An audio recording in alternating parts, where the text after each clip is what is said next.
ഞാൻ പഴയ വിദ്യാസാഗർ. കണക്കുകൾ തീർക്കുന്നതിന് മുൻപ് എനിക്ക് ചില കാര്യങ്ങൾ അറിയാനുണ്ട്. ഇരിക്കൂ. ഇരിക്കൂ യക്ഷി. എല്ലാ തെറ്റും എന്റെ ഭാഗത്താണ്. കേസ് പിൻവലിച്ചാലും മാപ്പ് പറഞ്ഞാലും അതൊന്നും ചെയ്ത തെറ്റിനുള്ള ശിക്ഷയാവില്ല. വേണ്ട വേണ്ട, കേസൊന്നും പിൻവലിക്കേണ്ടെന്ന് വക്കീലിനോട് ഞാൻ പറഞ്ഞല്ലോ. മാപ്പും പറയണ്ട. കേസ് പിൻവലിക്കാത്ത, മാപ്പ് പറയാത്ത നിന്നെയാണ് എനിക്ക് ആവശ്യം. അക്കാര്യത്തിലേക്ക് നമുക്ക് പിന്നീട് കടക്കാം. നീ എന്നൊരു കാമുകന്റെ കൂടെ ഒളിച്ചോടിപ്പോയല്ലോ. അവനിപ്പോ എവിടെ? പറയൂ കുട്ടി, അവനിപ്പോ എവിടെ? അവൻ മറ്റൊരു പെണ്ണിനെ കെട്ടി സുഖമായി ജീവിക്കുന്നു അല്ലേ? അതെന്താ പറ്റി? നിന്നെ മടുത്തപ്പോ അവൻ നിന്നെ ഉപേക്ഷിച്ചോ, അതോ നിനക്ക് മടുത്തപ്പോ നീ അവനെ ഉപേക്ഷിച്ചോ?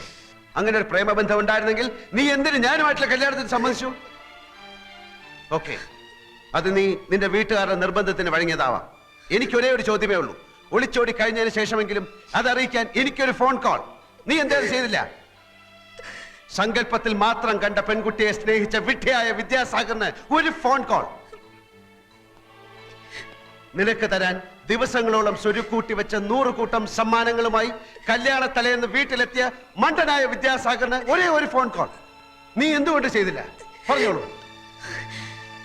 ഞാൻ പറഞ്ഞല്ലോ, എന്ത് ശിക്ഷ വേണമെങ്കിലും തന്നോളൂ. എന്നോടൊന്നും ചോദിക്കരുത്. ചോദിക്കാതിരിക്കുന്ന എങ്ങനെ? പറയൂ.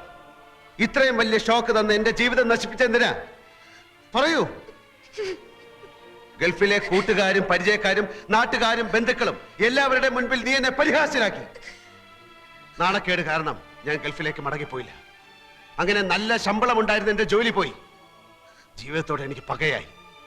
നാടും വീടും വിട്ടു. കുടിച്ച് ലക്കുകെട്ട് ഓടെ കടന്നു. എന്നിട്ടും സങ്കടങ്ങൾ തീരാതെ വന്നപ്പോ മനസ്സമാധാനത്തിന് വേണ്ടി ഞാൻ എന്തൊക്കെ എഴുതി. അങ്ങനെ അടി ഞാനൊരു പീറ എഴുത്തുകാരനായത് അറിയാമോ നിനക്ക്? വിടില്ല നിന്നെ ഞാൻ. എന്തിനെന്നെ നീ ചതിച്ചു എന്ന് പറയാതെ വിടില്ല. പറ. എനിക്കൊന്നും പറയാനില്ല. എന്നെ കൊന്നോളൂ. സന്തോഷത്തോടെ ഞാൻ മരിക്കും. എന്നാലും എന്റെ ചോദ്യത്തിന് നീ മറുപടി പറയില്ല. മരണത്തിൽ കുറഞ്ഞ ഒരു ശിക്ഷയും ഞാൻ അർഹിക്കുന്നില്ല. അപ്പൊ പറയില്ല. എന്നാ കേട്ടോളൂ. ഒറ്റയടിക്ക് നിന്നെ കൊല്ലാൻ എനിക്ക് താല്പര്യമില്ല. അണുവായി നീ നശിക്കണം. ഞാൻ അനുഭവിച്ച വേദനയുടെ 100 ഇരട്ടി അനുഭവിച്ച് നീറി നീറി നീ മരിക്കണം. അത് കാണാനാവും സാഗർ കോട്ടപ്പുറം ഇനി കാത്തിരിക്കുന്നത്.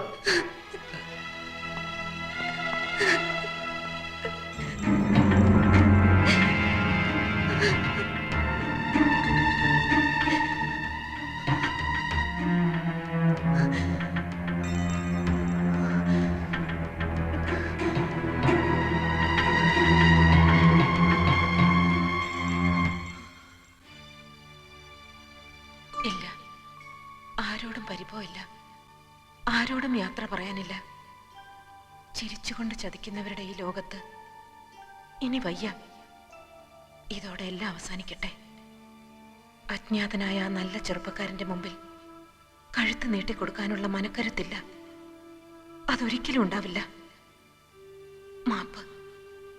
എനിക്ക് താങ്കളെ അറിയില്ല, താങ്കളുടെ സ്വപ്നങ്ങൾ അറിയില്ല. പക്ഷേ മനഃപൂർവ്വം താങ്കളെ വഞ്ചിക്കാൻ ആര് നിർബന്ധിച്ചിട്ടും പ്രിയ ഒരുക്കമായിരുന്നില്ലെന്ന് മാത്രം എന്നെങ്കിലും താങ്കൾ അറിയുക.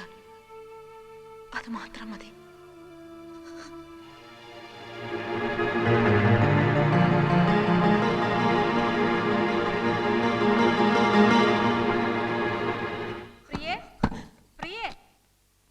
കഥ തുറക്കു കുട്ടി.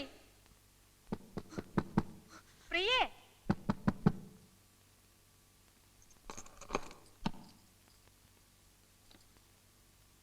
ആഹാ, നീ എന്താ റെഡിയായില്ലേ? ഞാൻ റെഡിയായി.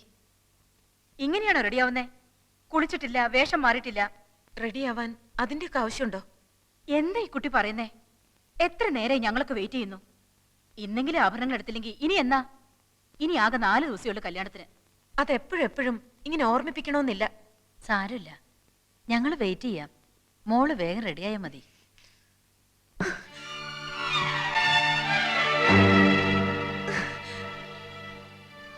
പിന്നെ ഇരിക്കണോ നീ? അമ്മയ്ക്ക് ധൃതി കാണുമെന്ന് എനിക്കറിയാം. എന്നെ എത്രയും പെട്ടെന്ന് വല്ലവന്റെയും തലയെ കെട്ടിവെച്ചിട്ട് അമ്മയ്ക്ക് മലേഷ്യയിലേക്ക് പറക്കണം, പുതിയ ഭർത്താവിന്റെ അടുത്തേക്ക്, അല്ലേ? ഇടയ്ക്കിടയ്ക്ക് നീയും അതെന്നെ ഓർമ്മിപ്പിക്കണമെന്നില്ല. വേണ്ട, ആരും എന്നെ ഒന്നും ഓർമ്മിപ്പിക്കണ്ട. അമ്മയ്ക്ക് ഒരിക്കലും എന്നെ മനസ്സിലാക്കാൻ കഴിയില്ല. വല്യമ്മയ്ക്കെങ്കിലും എന്നെ മനസ്സിലാവില്ലേ? ചെറുപ്പം മുതൽ എന്റെ വിഷമങ്ങൾ പറയാൻ വല്യമ്മല്ലേ എനിക്കുണ്ടായിട്ടുള്ളൂ. നിങ്ങൾ ഇപ്പൊ ഇവരുടെ ഭാഗത്താ. മോളെ, നിന്റെ നന്മയ്ക്ക് വേണ്ടിയില്ലേ ഞാൻ. നന്മ അറിഞ്ഞുകൊണ്ടൊരു മനുഷ്യനെ വഞ്ചിച്ചിട്ട് എനിക്കെന്ത് നന്മ കിട്ടാനാ?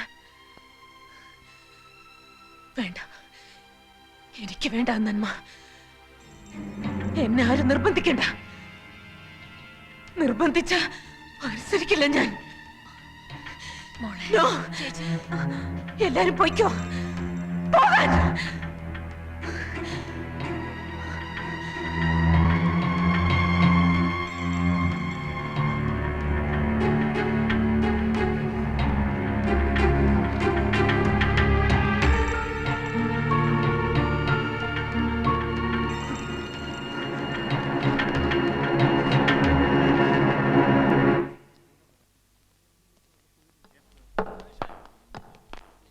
ജിത്തു, നിനക്കൊരു വിസിറ്റർ ഉണ്ട്.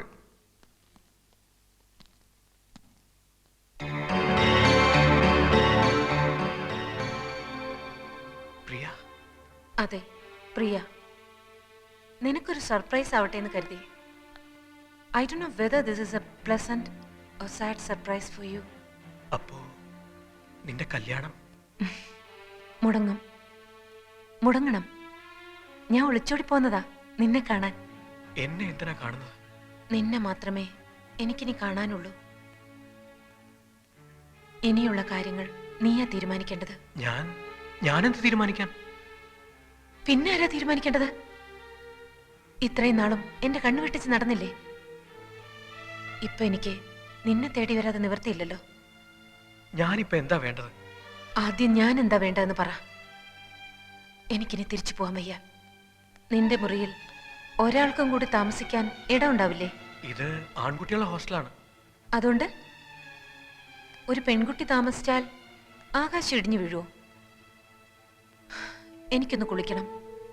ഈ ഉടുപ്പൊക്കെ മാറണം. ഒരുപാട് യാത്ര ചെയ്തതല്ലേ? വാർഡൻ കണ്ടാൽ പറയണം ഞാൻ നിന്റെ കൂടെ താമസിക്കാൻ വന്നതാണെന്ന്. പ്രിയ, ഇരിക്കെ. ഞാനിതാ വരുന്നു. വേഗം വരണം. ഞാൻ ഇവിടെ തന്നെ ഉണ്ടാവും. എടാ ഷിബു, ഒന്നിങ്ങ് വന്നേ. എന്താടാ? വാ. എടാ, പ്രിയ വന്നിട്ടുണ്ട്. എവിടെ? വിസിറ്റേഴ്സ് റൂമിൽ ഇരിക്കുക. ഈ സൺഡേ അവളുടെ മാരേജ് ആണെന്ന് നീയല്ലേ പറഞ്ഞത്? എന്നിട്ട്? അതെ, അവൾ ഓടിപ്പോന്നിരിക്കുക. എന്തിന്? എന്നെ കാണാൻ, എന്റെ കൂടെ താമസിക്കാൻ പോകുന്നെന്നൊക്കെ പറയുന്നു. എനിക്കറിയില്ല ഈ വരവിന്റെ ഉദ്ദേശം. ഛേ, എന്താ ഇപ്പൊ ചെയ്യാ? അവള് വല്ലാത്തൊരു മൂഡില. എനിക്കാകെ ടെൻഷൻ. നീ ഒരു കാര്യം ചെയ്യും, പെട്ടെന്ന് എന്റെ വീട്ടിലേക്ക് ഫോൺ ചെയ്തിട്ട് അവളിവിടെ എത്തിയിട്ടുണ്ടെന്ന് പറ. അമ്മ പ്രിയയുടെ വീട്ടിൽ അറിയിച്ചോളൂ. അവര് വെറുതെ വിഷമിക്കണ്ടല്ലോ. ശരി, നീ വാർഡനോട് എന്തെങ്കിലും ഒന്ന് പറഞ്ഞ് അഡ്ജസ്റ്റ് ചെയ്യും. ആ, തൽക്കാലത്തേക്ക് ഞാൻ അവളെ എന്റെ റൂമിൽ കൊണ്ടിരുത്താൻ പോവാ. അല്ലെങ്കിൽ ആകെ കുഴപ്പാക്കിയാലോ.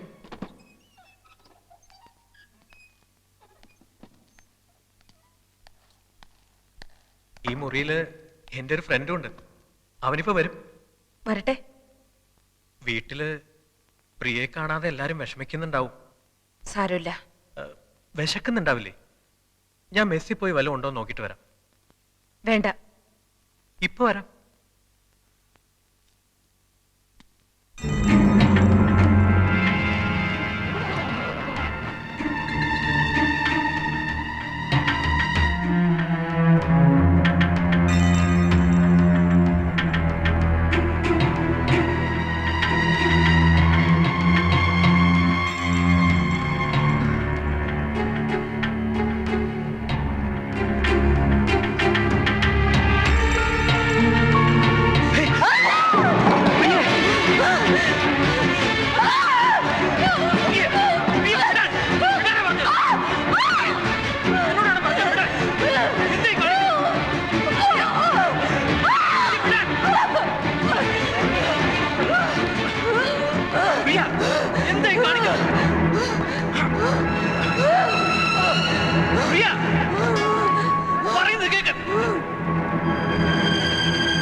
കർത്താവേ കാമുകൻ.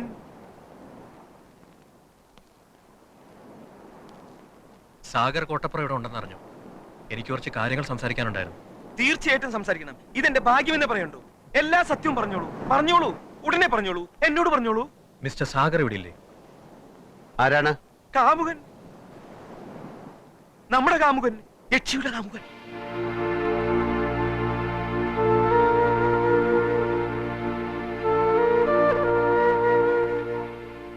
എന്ത് വേണം?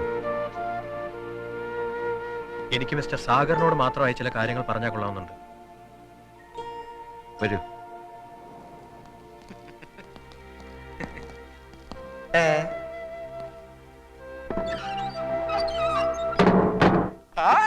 മാമച്ചനെ കർത്താവ് കൈ വെടിഞ്ഞില്ലേ തഹസിൽദാർ സാറേ? പറയട്ടെ, ഹൃദയം തുറന്നു പറയട്ടെ, എന്തെങ്കിലും ഒരു കഥ കിട്ടാതിരിക്കില്ല. കോട്ടപ്പുറം ആണെങ്കിൽ ഈ സത്യം മാത്രമേ എഴുതുന്നു. വാശിയിൽ നിൽക്കുമ്പോ ഞാനൊന്ന് ഫോൺ ചെയ്യട്ടെ, ഞാനൊന്ന് ഫോൺ ചെയ്യട്ടെ എന്റെ പൊന്നു മോനെ.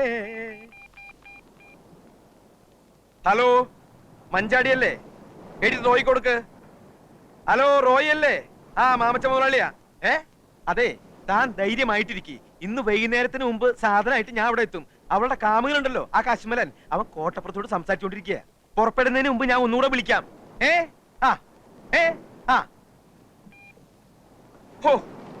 ഒരു വാരിക മുതലാളിയുടെ ടെൻഷൻ ഈ വായനക്കാരെന്ന എംബോക്കികൾ അറിയുന്നുണ്ട്.